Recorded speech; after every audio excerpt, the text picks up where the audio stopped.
के बिल्कुल अंदर हैं जहां पर राजपूत समाज की सभा हो रही है।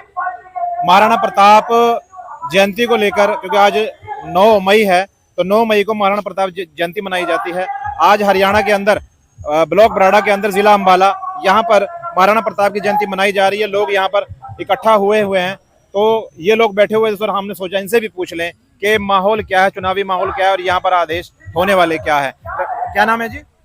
नाम ये इधर नहीं, नाम तो बता दो। शमशेर सिंह। शमशेर सिंह जी। हाँ जी। मैं तो सिर्फ यही जानने के लिए आया था कि यहाँ सभा के अंदर जो बैठे हैं लोग, ये जयंती मनाने के लिए आए हैं या 2024 की भी कोई तैयारी हो रही है? नहीं, जयंती मनाने हैं। अच्छा। हाँ, तो माहौल लग क्या रहा है हरियाणा का इस वक्त? मोड़ ठीक है, बस जैसे ये देश करेंगे नेता हमारे। अभी आदेश हुए नहीं ना? ये देश नहीं। अच्छा, वैसे संभावना क्या है आदेश होने की? किस तरफ जा सकता है आदेश? अभी यही कह रहे हैं जो इसको कट हराएंगे, बीजेपी को, ये कांग्रेस को, बीजेपी को। अच्छा, जो हराएंगे उसके का नहीं जाना। अच्छा, उसी की तरफ जाएंगे। उसी तरफ। अच्छा, आप कहाँ से हैं? हम करनाल से। करनाल से, यानी लोकसभा करनाल। हाँ जी। लोकसभा करनाल में कितना है राजपूत वोट अंदाजा? कितना होगा? कितना होगा? 1 lakh vote. 1 lakh vote. 1 lakh vote. तो 1 लाख वोट चला जाएगा कांग्रेस के पास? कांग्रेस पास थोड़ी है, ये तो है जो उनसे इसको हराएगा उसके पास जाए। तो आपको लग क्या रहा है हरियाणा में हरा कौन रहा है? यो देखो अभी भी तो, क्योंकि 10 सीटें सारी हैं, 10 सीटें हैं। हाँ, बुद्धि राजा ही है ये हमारे करनाल में। करनाल में है वो। हाँ, करनाल जिले में। और खट्टर साहब का क्या है? उसका नहीं अपना कोई ज्यादा रोड़ा नहीं है। आपका नाम क्या है जी? मेरा नाम धर्मेंद्र है जी। क्या नाम बताया? धर्म सिंह जी। धर्म सिंह, आप ही राजपूत हैं? हाँ जी।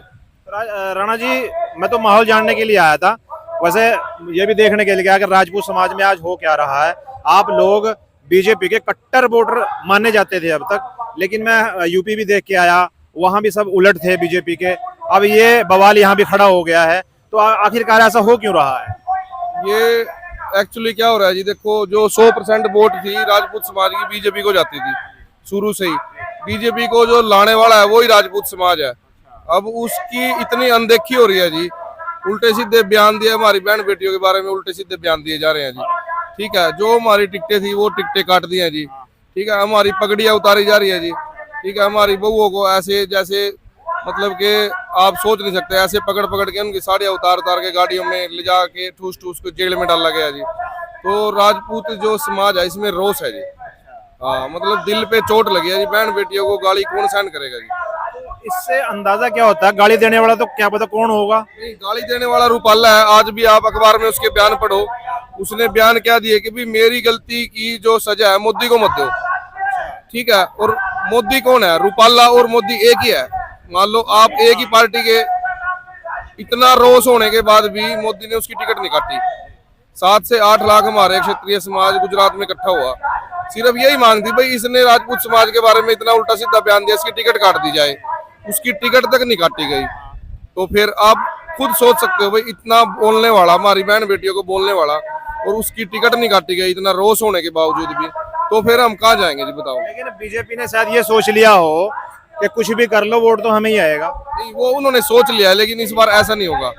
बीजेपी को घमंड हो गया था कि भी राजपूत समाज तो बीजेपी को ही वोट देगा, इसलिए वजह से इतनी अनदेखी करी गई। लेकिन अब की बार ऐसा नहीं होगा। आपको भी लगता है आपकी अनदेखी हो रही है? अनदेखी हो रही है, श्रीराम हो रही है अनदेखी। अच्छा, हाँ, आपने कितनी बार बीजेपी को वोट दिया? बीजेपी ने एक बार नहीं वोट दिया, जितने पहले इबलक वोट नहीं दिया बीजेपी। दिया ही नहीं? फिर आपका तो विरोध बनता भी नहीं है। नहीं, विरोध क्यों नहीं बनता है? जब वोट ही नहीं दिया कभी। बरादरी के बारे में तो विरोध बनता है। जो समाज जाएगा वही, समाज से ऊपर कुछ नहीं है जी। जो समाज का बिरादरी का नहीं है वो अपने बाप का नहीं है, जो अपने बाप का नहीं है वो देश धर्म का कैसे हो जाएगा जी? यहाँ वो भी आए हुए हैं लंबी लंबी मुच्छों वाले, क्या नाम है उनका? सूरजपाल अम्मू जी। अम्मू जी, हाँ। हाँ जी। तो यार बड़े कट्टर समर्थक थे बीजेपी के, मैंने तो कई बार उनके भाषण भी सुने हैं। 80% जो राजपूत समाज था वो कट्टर समर्थक था बीजेपी का, लेकिन वो अब नहीं है। वो तो कोई अगर पत्रकार बीजेपी मोदी साहब के बारे में कुछ उलट बोल भी देता तो लड़ पड़ते थे। हाँ, वो पहले था, लेकिन अब इतनी अनदेखी होने के बाद जब हमारी बहन बेटियों की इज्जत नहीं करेगा फिर हम उसके साथ कैसे जाएंगे? हाँ जी। और जी आपको भी कुछ लगता है क्या ऐसा? हाँ? ऐसा ही लग रहा है क्या आपको बस भी? ऐसे लग रहा है कि आज किसको जोड़ रहे हैं, मोदी साहब को या किसी और को? भगवान का। मोदी कौन है? इंसान है। मोदी को गाली दे दो उसमें भी कोई फर्क नहीं पड़ेगा। भगवान तो नहीं हो, भगवान को गाली ना दो, बस मोदी तो इंसान है। लेकिन मोदी साहब ने योगी आदित्यनाथ, नहीं नहीं चलो चलो कोई नहीं, मैं तो अपने देखो सम्मान तो देना पड़ेगा, हमारे मुख्य प्रधानमंत्री है हमारे। कैंडिडेट है वो, नहीं कैंडिडेट है। लग गया, अब वो प्रधानमंत्री नहीं है। चार संहिता लग गया। आपके विचार, आपके विचार सुनो, तो आपके विचार आपके पास, मेरे विचार मेरे पास। तो आप अगर आप सरकार के साथ जुड़े हुए हो, नहीं नहीं पत्रकार हो, आप सरकार के फेवर बोलोगे। इलाज तो नहीं मीडिया डाला है ये।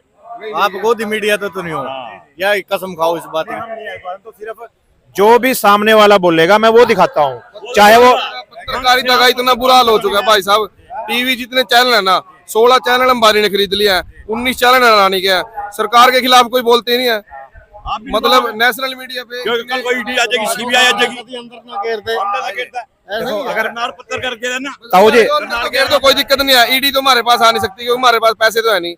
ईडी से तो हम डरते नहीं क्योंकि हमारे पास पैसे तो है। ईडी की बात याद आई, सुनो तो ईडी की, ताऊ जी हाँ जी, क्या कसूर करा था वो तहसीलदार के छणी तो क्या था कि रजिस्ट्री क्यों नहीं करता, उसकी जमानत नहीं हुई 6 महीने। नहीं, वो कह रहे थे सरकार ने कि सरकारी काम के अंदर बाधा डाली है पत्रकार ने। क्या बात डाली उसने? क्या बात थोड़ी है, ये एक चीज का सवाल पूछ लिया वो बात थोड़ी है। अब कुछ लोग ये भी कह रहे हैं भी बाधा तो तब होती है अगर सरकारी काम वहाँ हो रहा होता है, सरकारी काम तो है। वो ही नहीं रहते वहाँ तो।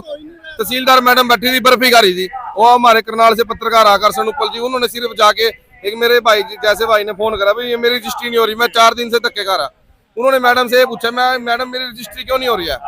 पत्रकार को बुलाया, मैडम जाके अंदर किसी रूम में चले गए, जाके उसका डोर खड़काया, बस उस पे, उसकी बहू पे, उसके बच्चों पे, उसके भाई पे पता नहीं कब कब के क्या क्या केस लगा के 6 महीने तक उसकी जमानत नहीं हुई। ताऊ जी मेरी जो विचारधारा है ना वो ये है, अगर बीजेपी वाला सामने होगा जैसा वो बोलेगा मैं वैसा ही दिखाता हूँ, अगर कोई एंटी बीजेपी बोलेगा तो मैं वो वैसे ही दिखाता हूँ। आप लोग देख लेना, अभी वीडियो आपके आएगी तो मैं सारा कुछ दिखाऊंगा, आपको सारों को दिखाऊंगा। आपका क्या कहना है भाई साहब, क्या नाम है? भाई साहब मेरा नाम है गौरव राणा। गौरव राणा। राणा जी मुझे तो खैर आपकी राजपूतों वाली हैं, तो जी नहीं, खून भी राजपूतों वाला ही है। ये साले ने मानस ने बीच में तो पैट दूं, आने का लोटा जेल का तो डर ही नहीं, गाली ना दो माइक। वो जेल का तो अपने खून में डर ही नहीं, वो तो इरादा है। क्या इरादा है राणा जी, ये गर्म खून जाएगा किस तरफ? क्या कह रहा, बीजेपी ने नसबंदी कर दी, इंसानों की नसबंदी होगी। मैं क्या कह रहा, वैक्सीन का कितना बड़ा घोटाला है, 850 का बिना ट्रायल के कोरोना वैक्सीन 850 का डीएपी का कट्टा था, 1900 रुपए वो बचा दिया। 2-2 हजार का उसमें बढ़ाया भी तो होगा कुछ, क्या बढ़ाया? ये जो अंदर डीएपी है वो बढ़ाया भी तो होगा। कुछ भी नहीं बढ़ाया उसमें, वजन कम कर दिया उसका। चाइना का माल बैठते हो तो मेड इन इंडिया करके बेच रहे, किसानों का बहुत जगम कर दिया। हाँ, गैस सिलेंडर 450 पता जेर काट दी, 1200 रुपए तक का बेचा। 1200 का यार, झूठ बोल रहे हैं। अब तो 820 का है। कर दिया, फिर क्यों गया? डबल तो है, डबल तो है। वो तो भाई साहब पॉलिटिकल स्टैंड है इनका। ये मैं बताता हूँ, अगर दोबारा बीजेपी की सरकार बनती है ना, ये सिलेंडर 1600 रुपए का ले, आप आज लिखवा लो मेरे से। वो तो इनका पॉलिटिकल स्टैंड है, यानी कि थोड़ा और घटा देंगे, रात रात में देख लियो तो 20-30 रुपए और घट जाएंगे। नोटबंदी का इतना नुकसान होया। 2 रुपए डीजल घटाया, 2 रुपए डीजल पेट्रोल घटाया।